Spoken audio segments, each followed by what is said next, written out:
नमस्कार विद्यार्थी मित्रांनो, आज आपण डायरेक्शन यावर काही एक्झाम्पल बघणार आहोत.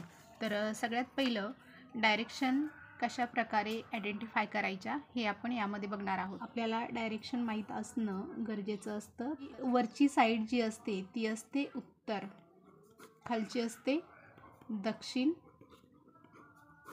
उजव्या हाताला असते पूर्व आणि डाव्या हाताला असते पश्चिम.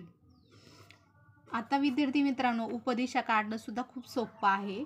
तर बघा, बऱ्याच वेळेस आपण उपदिशा काढण्यामध्ये कन्फ्यूज होत असतो. तर लक्षात ठेवायचे, उपदिशा काढताना वा आणि ई, आ आणि नै अशा प्रकारे लक्षात ठेवायचे. वाई, आई आणि न. तर बघा, या ठिकाणी वायव्य, ईशान्य